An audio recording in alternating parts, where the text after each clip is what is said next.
Hello बच्चों, नमस्कार। स्वागत है आपका आपके अपने परिवार अंकित एजुकेशन अड्डा पर। आज हम बात करने वाले हैं RRB NTPC, RRB group D और आरपीएफ के लिए कुछ महत्वपूर्ण क्वेश्चन लेकर आए हैं और आपको यह क्वेश्चन बहुत ही मज़ेदार मिलने वाले हैं और सभी क्वेश्चन आपके प्रीवियस ईयर पूछे गए हैं। एनटीपीसी के कुछ क्वेश्चन लेकर आए हैं जिनका सॉल्यूशन आप अच्छे तरीके से देखेंगे। अगर आपका इस तरीके से क्वेश्चन बना तो निश्चित ही आप बना रहेंगे क्वेश्चन को। तो यहाँ लिखा है पहला क्वेश्चन, जब संख्या एन को 5 से भाग देने पर शेषफल 2 बचता है तो संख्या एन स्क्वायर को 5 से भाग देने पर कितना शेषफल बचेगा। देखिएगा, ये एनटीपीसी के एग्जाम में पूछा गया था 2021 के में। ठीक है, तो इसको बनाने का तरीका क्या है, आपको सबसे पहले करना क्या है, जैसे आपका इसमें क्या बोला जाता है, एक जो संख्या होती है वो एन से भाग करने पर शेषफल 2 बचता है, तो हमें याद रखना कि वो या तो आप ऐसे समझेंगे 5k+2 के रूप में, यानी कि 5k+2 के रूप में संख्या रहती है, या आप इसे ऐसा भी ना माने तो आप सीधा याद रखना 5 और 2 को जोड़ देना। मान लेते हैं हमारे पास संख्या क्या है, 7 है। क्यों, 7 में अगर हम 5 से भाग करेंगे तो हमारा 5 एकम 5 आएगा और शेषफल आपका 2 बचेगा। ठीक है ना। तो आपको क्या याद रखना है, इस तरीके का प्रश्न मिलेगा तो आपको सीधा याद रखना जिससे भाग कर रहे हैं और जो शेष बचता है उन दोनों को जोड़ेंगे तो संख्या कितना हो जाएगी, 5 और 2 7 हो जाएगी। अब बोला है संख्या का क्या करना है, वर्ग। वर्ग करेंगे तो 7 का वर्ग कितना होगा, 49 हो जाएगा। बिल्कुल जी, हो जाएगा 49। अब बोला जा रहा है कि 49 में फिर 5 से भाग करेंगे अगर हम, अब शेषफल कितना होगा, तो 5 से भाग करेंगे तो 5 नम 45 हो जाएगा और जो शेष बचेगा वो 4 बचेगा। ठीक है, तो इसका फिलहाल जो आंसर होगा वो क्या हो जाएगा, चौथा विकल्प नंबर सी इसका राइट होगा। तो इसका सही आंसर क्या हो जाएगा, 4। शेषफल 4 आने वाला है और इस तरीके से आप कर सकते हैं। तो याद रखना, कभी भी क्वेश्चन इस तरीके से दिया जाए आप सीधा भागफल और शेषफल को जोड़ दिया जाए, संख्या बन जाती है। नेक्स्ट क्वेश्चन की बात करेंगे तो यहाँ लिखा है पहली 100 धनात्मक पूर्णांक संख्याओं में से कितनी संख्याएं 3 या 4 से पूर्णतः विभाज्य हैं। ठीक है, एनटीपीसी के 2021 के एग्जाम में ये पूछा गया था। तो आपको अगर इस तरीके से क्वेश्चन दिया जाए 3 या 4 से, या लगा होना चाहिए, याद रखना। ठीक है, तो आपको करना क्या है, सबसे पहले जो 100 संख्याएं हैं, 100 में आपको 3 से भाग देना है तो सिर्फ पूर्णांक लिखना है। 100 में आपको 3 से भाग करना है, 33 3 99, यानी कि 33 पूर्णांक हो जाएगा। और 100 में ही फिर हमें क्या करना है, 4 से भाग करना है तो ये कितना, लगभग 25, ये 25 आएगा। ठीक है, आपको याद रखना है ये 25 और 33 जो है ना, इन दोनों को जोड़ना है तो ये कितना होगा, 58। लेकिन आपको क्या करना है, 3 या 4, यानी कि इन दोनों से भाग, यानी कि इन दोनों के लासा, 3 और 4 का जो लासा होगा वो 12 होगा। तो हम कह सकते हैं जो 100 में अगर 12 से भाग देंगे, 3 और 4 का जो लासा आएगा वो 12 आएगा। ठीक है, तो 3 और 4 का जो लासा आएगा वो 12 आएगा। 12 से भाग करेंगे, 12 अट्ठे 96, लगभग 8 बार तो ये जाएगा ही जाएगा। तो इसमें ये वाला 8 जो है ना माइनस कर देना, बस आपका आंसर हो जाएगा 50। इसका सही विकल्प हो जाएगा। ठीक है, तो कभी भी इस तरीके का प्रश्न मिले तो सबसे पहले अलग अलग भाग कर लें, तो उन दोनों को जोड़ देना और जो इनका लासा आएगा उससे भाग करेंगे, वो चीज़ घटाना पड़ेगा। तो हम कह सकते हैं हमारा जो आंसर होगा पहला ही विकल्प आपका सही हो जाएगा। आगे बढ़ेंगे नेक्स्ट क्वेश्चन की ओर। अगला क्वेश्चन लिखा है 1 से 700 के बीच कितनी संख्याएं 17 से पूर्णतः विभाज्य हैं। तो इसके लिए बहुत ही आसान ट्रिक क्या होती है, इन दोनों के बीच बोला है तो 1 से आगे वाली संख्या क्या होगी, 2 होगी, और 700 से छोटी वाली संख्या क्या होगी आपकी, 699 होगी। ठीक है, 699। हमें क्या करना है, 17 से दोनों में भाग देना है, इसमें भी और इसमें भी। तो 17 से जब भाग करेंगे सिर्फ पूर्णांक लिखना है तो इसमें जाएगा नहीं, जीरो आएगा। 17 से इसमें भाग करेंगे, 17 चौके 68 और 1 19, 17 एकम 17। तो हमने देखा 41 और यहाँ पर जीरो, इन दोनों का अंतर निकालना है हमेशा। ठीक है, हो सकता है यहाँ पर कुछ नंबर बनता तो आप देख लेते, और यहाँ 41 और जीरो का अंतर निकालेंगे तो हमारा संख्या कितना, 41 आएगा। तो कहने का मतलब 41 संख्याएं ऐसी हैं जो 17 से विभाज्य हैं, 1 से लेकर 700 के बीच। तो इस तरीके से आप पैटर्न अगर बनेगा तो याद रख लेना, क्वेश्चन बहुत आसान होता है, इस तरीके से भाग करेंगे और चेक कर लेंगे। नेक्स्ट क्वेश्चन है आपका 19 की पावर, चौथा प्रश्न है 19 की पावर 300 को 20 से विभाजित करने पर शेषफल कितना प्राप्त होगा। ये एनटीपीसी का 2021 का प्रश्न है, सभी क्वेश्चन आपके आए हुए हैं। तो देखिएगा, आपको बोला क्या है, 19 की पावर 300 लिखा है, बटा में आपका 20। आपको ये देखना है 20 से जब 19 में भाग करते हैं तो माइनस का 1 कम पड़ता है, यानी कि 20 में जब अगर यहाँ 21 होता तो प्लस का 1 हो जाता, यानी कि 20 में अगर 19 से 20 से अगर भाग करेंगे 19 में तो 1 कम पड़ रहा है, यानी कि -1। तो हमने देखा है -1 पर अगर 300 घात लिखेंगे तो ये घात क्या है, सम है। तो आपको याद रखना सम और विषम में अगर एक घात सम है, चाहे -1 हो चाहे प्लस हो, हमेशा याद रखना इसका जो सॉल्यूशन निकल कर आएगा वो प्लस का 1 ही आएगा। तो बी ऑप्शन इसका राइट है। ठीक है, क्योंकि -1 पर अगर आप ऐसे समझें कि -1 पर अगर आप 300 घात लगा दें तो 300 एक सम संख्या है और 300 बार में ये क्या होगा, प्लस का 1 बनेगा। तो ये चीज़ आपको समझना है कि प्लस का 1 इसका राइट आंसर बन रहा है, समझ रहे हैं ना। तो इस तरीके से अगर आप बनाएंगे तो क्वेश्चन बहुत आसान हो जाएगा। चलिए आगे बढ़े नेक्स्ट क्वेश्चन की ओर। अगला क्वेश्चन क्या लिखा है हमारा, पांचवा है, निम्नलिखित में से कौन सी 3 अंकों की सबसे बड़ी संख्या जो 13 से विभाज्य। तो देखिए कभी भी इस तरीके का प्रश्न हो विभाज्यता पर आधारित तो जो क्वेश्चन में बोला गया वही चीज करके देखा करें, ठीक है। तो सबसे पहले क्या है, 13 से क्वेश्चन बोला गया है, तो इन सभी में सबसे बड़ी संख्या कौन सी है, पहली ए विकल्प वाली, ठीक है। जो सबसे बड़ी होगी सबसे पहले उसको चेक करेंगे। 13 से भाग करेंगे, तीनों संख्याएं जो है वो 3-3 अंक की हैं, तो 13 7 91, पहला विकल्प नहीं कटेगा।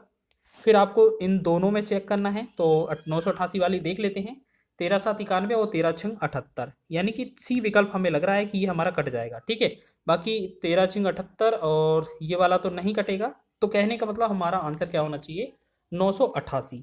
और अगर भले ही ये अगर 900 कट भी जाता तो हमें इन दोनों में बड़ी संख्या बतानी थी, तो 988 ही बड़ी संख्या होती। तो ये चीज़ आपको पॉइंट याद रखना है, ठीक है। तो इससे हमारा आंसर कौन सा, विकल्प सी निकलेगा। नेक्स्ट क्वेश्चन की बात करें तो लिखा है इस तरीके से कि यदि संख्या इस तरीके से दिया हुआ है, फिर बोला गया है कि 11 से विभाज्य है, तो जो x का लिखा है x का मान ज्ञात करना है। इस तरीके का प्रश्न भी आपका जीडी हो, एनटीपीसी हो, ग्रुप डी हो, पुलिस हो, कोई सा भी एग्जाम हो, इस तरीके का विभाज्यता पर आधारित क्वेश्चन जरूर पूछा जाता है। तो हमने देखा 9 3 2 4 8 x और 6 संख्या लिखा है, ठीक है। 11 से विभाजित है, तो 11 का विभाज्यता का नियम क्या कहता है कि इनके अल्टरनेट क्रम में जोड़ लिया जाए, फिर उनका अंतर या तो 0 आना चाहिए या 11 आना चाहिए, ठीक है, या 11 का मल्टीपल। तो हम एक काम करेंगे, 9 2 11, 11 8 19, 19 और 6 25, 9 2 11, 11 8 19, 19 6 25, यानी कि पहली बार इतने यहाँ पर कितना 25 बना। फिर माइनस 3 और 4 7, 7 में एक्स, 7 प्लस एक्स, यानी कि माइनस करना है 7 प्लस एक्स को, तो ये 7 माइनस एक्स कर देंगे। बराबर में हमारा कितना आना चाहिए, 0 आना चाहिए या 11। तो आप इसे मान के चलें कि आप ये 0 ही ले लें, ठीक है, या 0 लेना चाहें 0 ले सकते हैं, 11 लेना चाहें 11 ले सकते हैं, वो अब हमारे क्वेश्चन पर डिपेंड करेगा, ठीक है।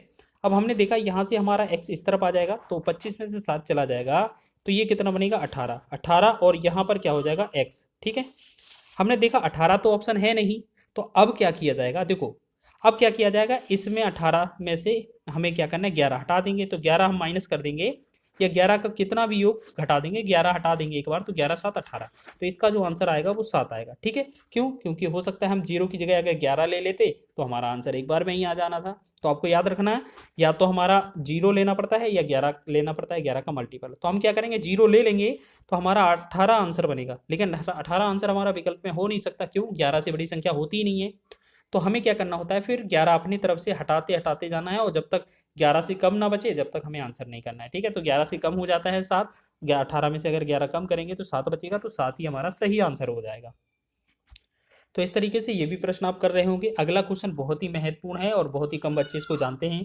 41 की पावर 43 प्लस 43 की पावर 43 इनमें से किससे विभाज्य है। तो आपको याद रखना है, कभी भी ये जो पावर लिखा है ना, ये पावर जो होगा अगर विषम होगा तो आपका जो आंसर आएगा इसका विभाज्यता का, इस 41 और 43 को जोड़ देंगे आप, तो आपका आंसर बन जाएगा। तो 41 प्लस में 43, तो इन दोनों को जोड़ेंगे तो ये बनेगा 84, तो ये 84 से विभाज्य होगा, तो विकल्प आपका डी विकल्प राइट हो जाएगा। तो समझ रहे हैं, क्वेश्चन बहुत ही आसान है और इस तरीके से आपको याद रखना है नियम। अगला देखिए, अगला क्वेश्चन क्या है, यदि पी क्यू एक 2 अंकों की वाली संख्या है तो P Q minus Q P दोनों निम्नलिखित में से किससे पूर्णतः विभाज्य होगी। तो इसके लिए हमें क्या है, एग्जाम्पल समझ रहे होंगे। जैसे मान लेते हैं हमारे पास एक संख्या है 12, 12 में 12 को क्या करना है, इसका अपोजिट, इसका अपोजिट क्या होगा, 21 होगा, ठीक है। इसको घटाकर देखेंगे तो ये कितना होगा, तो ये बनेगा 9, भले ही -9 बन जाए वो आपको नहीं देखना है, ठीक है। मान लेते हैं आपकी बार संख्या ले ली हमने 13, 13 का अपोजिट कितना होगा 31, अब 31 में घटाएंगे तो ये कितना बनेगा, 11 में से 3 गए 8 और ये बनेगा 18। इसके बाद अगर हम बात करेंगे यहाँ पर ले लें 14, 14 का यहाँ बनेगा 41। अब यहाँ पर देखेंगे 11 में 4 गया 7 और 11 में 4 गया 7, उसके बाद 11 में 4 गया 7 और 4 में से 2 गया 2, यहाँ 27 बना, ठीक है। फिर हम देखेंगे, मान लेते हैं यहाँ पर कोई सम वाली संख्या ले लें और अलग से, जैसे हमने लिखा एक 16, 16 माइनस 61, तो हम यहाँ पर ये क्या है, माइनस हम लगा नहीं रहे हैं, बाकी हमें माइनस से कोई मतलब नहीं है, ठीक है। 11 में से 6 गया 5 लिखेंगे, 6 में 2 गया 4। तो हम एक चीज़ देख रहे होंगे, आपने सबसे छोटी संख्या अगर मान लेते हैं, ये तो हो गया चलो 12 से, हम 11 संख्या लेके देखेंगे, 11 माइनस और 11 को पलटेंगे 11 ही होगा, 2 अंक की संख्या तो इतनी है, तो ये आपका जीरो होगा। तो जीरो में तो हर एक संख्या मौजूद होती है, तो जीरो से तो निकलेगा नहीं। अब एक बात बताइए, हमारे पास 4 हमने एग्जाम्पल देखे हैं, इनमें आपको क्या कॉमन लग रहा है? 5 से भाग जाता नहीं है, 6 से भाग जाता नहीं है, और 7 से भाग भी नहीं जाता, तो विकल्प हमारा पहला ही विकल्प सही है। वैसे भी आपको दिख रहा होगा 9 के मल्टीपल में सारी संख्या हैं, तो हमारा जो आंसर है वो ए इसका राइट हो जाएगा। तो इसी तरीके से आगे बढ़ेंगे। अच्छे लेवल के क्वेश्चन है, ये एग्जाम में बनते हैं और पिछली बार बने भी थे। नेक्स्ट क्वेश्चन लिखा है, यदि n एक प्राकृत संख्या है तो NQ माइनस एन हमेशा खलिस्थान से विभाजित होगा।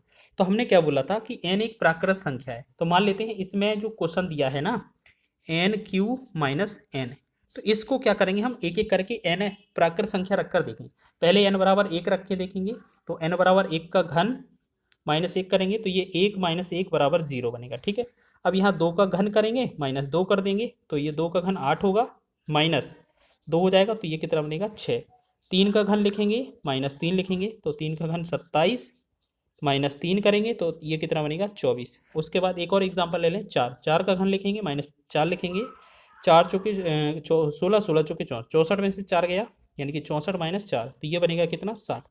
तो एक चीज़ बताइए, आप इन सभी में सबसे पहले चेक करके देखिए भाग किससे जा रहा है आपका। देखो सभी संख्या में जाना चाहिए, देखो 5 से जाता नहीं है, 8 से 6 में नहीं जाएगा, तो ये गलत हो जाएगा। अब 4 और 6 बच रहा है, देखो 4 से हमारा 6 में नहीं जाता है, तो ये भी गलत है 4 वाला, ठीक है। 24 वाला सही है, हाँ ये हमारा 6 से विकल्प में भाग जा रहा है, तो बिल्कुल 6 से इसमें भी जाता है, इसमें भी, इसमें भी, और जीरो में तो हर एक संख्या मौजूद होती है, ये तो आप जानते ही होंगे। तो हमारा आंसर क्या है? बी ऑप्शन, बी ऑप्शन इसका राइट है। तो जल्दी से देख लें, ये आपका एक और क्वेश्चन है, लास्ट क्वेश्चन है, ठीक है। क्वेश्चन बहुत शानदार है। लिखा क्या है, एक संख्या को 7 से विभाजित करने पर 4 शेषफल बचता है, तो उसी संख्या के वर्ग को 7 से विभाजित करने पर कितना शेष बचेगा? जो हमने शुरुआत में पहला क्वेश्चन देखा था ना, उसी टाइप का। हमने क्या बोला था, या तो संख्या 7 के प्लस 4 लिखा है ना शेषफल, उतने के रूप में रहेगी, नहीं तो हम क्या करेंगे 7 और 4 को जोड़ देंगे। हमने क्या बोला, जिससे हम भाग करेंगे और जो शेषफल बचेगा उन दोनों को जोड़ेंगे, 7 और 4 कितना होगा 11। अब क्वेश्चन में बोला है गया है कि उसका वर्ग करने पर, तो 11 का वर्ग करेंगे तो कितना बनेगा 121 बन जाएगा।